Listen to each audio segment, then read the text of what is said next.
السلام علیکم ناظرین، آپ کا میزبان اسد عباس ENN نیوز سے۔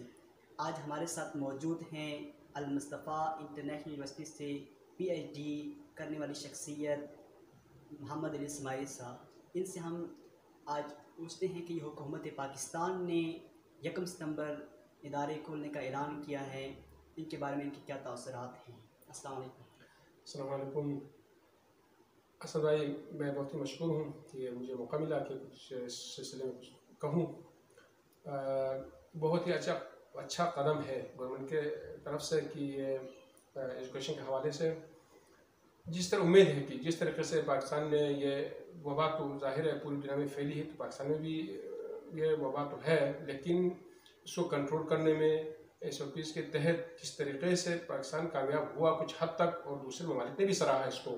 اور امید ہے کہ انشاءاللہ ایجوکیشن کے حوالے سے پاکستان کا یہ قدم بہت ہی اچھا ہے، اس لیے کہ اور یہ کاروبار کے لحاظ سے اس سے بھی زیادہ اہمیت ہے، علم کے لحاظ سے ظاہر ہے پاکستان کا مستقبل ہے، تو یہ مطلب کھولا جائے تو بہت ہی اچھا ہے، اور انشاءاللہ امید ہے کہ اس میں بھی جس طرح دوسرے جہاز سے کامیابی ہوئی ہے، اس جہاز سے بھی انشاءاللہ کامیابی ہوگی۔ ناظرین، ان کا کہنا یہ تھا ڈاکٹر صاحب کا کہ حکومت پاکستان نے جو 1 ستمبر ادارے کھولنے کا اعلان کیا، یہ بہترین حکمت عملی ہے، کیونکہ اگر پاکستان